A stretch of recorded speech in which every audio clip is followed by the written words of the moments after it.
Who doesn't love bugs? These little creepy crawlers usually remain plain out of sight. Of course, in some cases, things can get really dangerous, especially when they're trying to eat you from the inside out.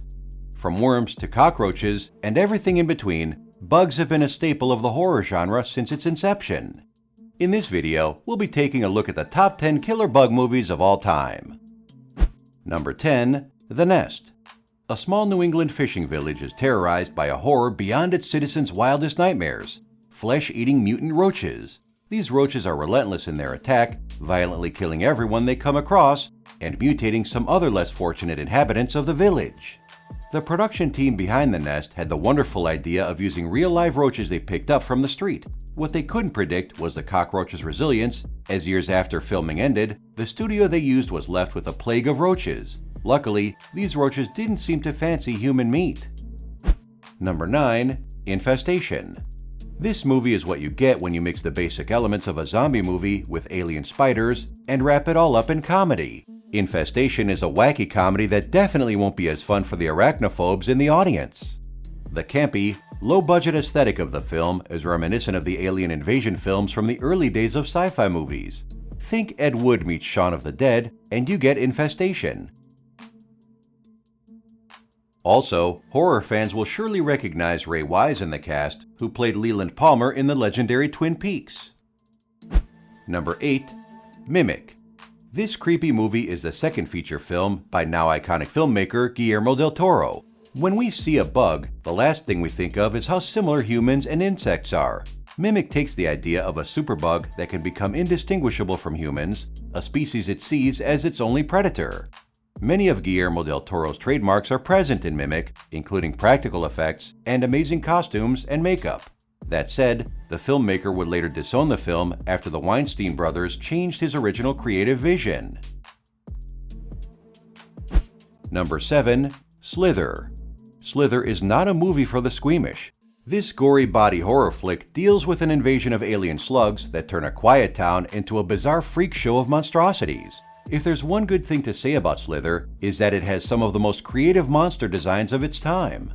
Directed by James Gunn, the film has some elements of the filmmaker's usual brand of dark comedy thrown into the mix. The movie had to tone down some of its original scenes, as some of them included violence towards minors, a line not even Gunn was willing to cross. Slither received generally positive reviews from both critics and the audience. Number 6. Phase 4. In the insect world, ants are widely regarded as the hardest workers and the ones with the best team spirit. Combine their determination and teamwork abilities with superintelligence, and you get the perfect recipe for disaster. Phase 4 sees a pair of scientists fending off a collective intelligence of desert ants. Although it was changed before release, the original ending of the movie sees the desert ants succeeding in their conquest of humanity and becoming the new rulers of the world. Considering there are approximately 1.4 million ants for each human in the world, the prospect of intelligent ants becoming our rulers doesn't sound too far-fetched. Number 5. Tremors. Imagine a shark movie set in the middle of the desert. That's exactly what 1990's Tremors achieves.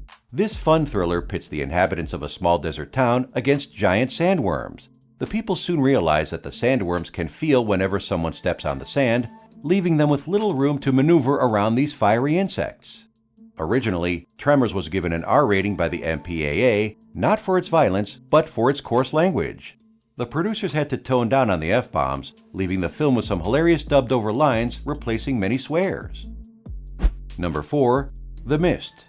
Before The Walking Dead, Frank Darabont was well known for its Stephen King film adaptations, including 2007's The Mist. After a mysterious storm, a group of survivors is left trapped inside a supermarket. Outside, weird insectoid creatures roam the streets, hunting their prey.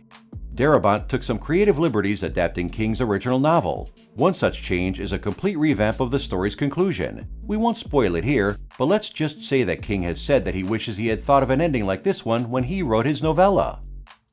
Number 3. Them. Sure, superintelligent ants might sound like a fearsome threat, but what about giant atomic ants? Them takes the nuclear fears of the 50s and turns them into terrifying ant monstrosities that not even the mighty US Army can take down. This movie is sci-fi B-movie at its finest, and it's definitely a must-see for any fans of classic atomic-era movies. The campy action and impressive props, for the time, make this a very enjoyable film, even by today's standards. Number 2. Starship Troopers. Starship Troopers is a movie that will make you question who's the real bad guy of the story. In the future, Earth is involved in a war with an insectoid alien race who has destroyed the city of Buenos Aires. Even though the bugs are brutally powerful, the military machine of Earth's fascist government gives humans the upper hand in this fight. The film is smarter than a surface-level analysis might show. It's a clear commentary on propaganda and the dangers of blind servitude to an ideology. While you never root for the bugs, you can't help but wonder if the actions of the humans might go a little too far sometimes.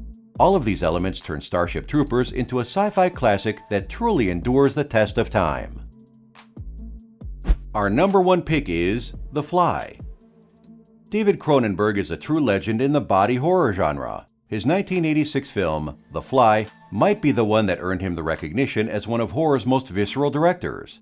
In The Fly, a scientist accidentally fuses himself with a housefly during a teleporting accident. The result is a gross mutation that worsens as the movie progresses. Inventor-scientist Seth Brundle, the main protagonist of the story, has clearly shown that the worst things can happen even to the more innocent of characters.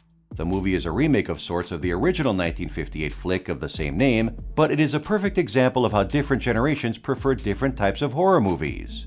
Originally, the movie was set to be directed by Tim Burton, which would certainly have resulted in a very different experience than the one we got. Currently, The Fly was rated at 7.6 on a scale of 10 on imdb.com and received a Metascore of 79 on Metacritic. Do you agree with our list? Don't forget to subscribe to our channel and be the first to receive new Top 10 videos from Stream TV.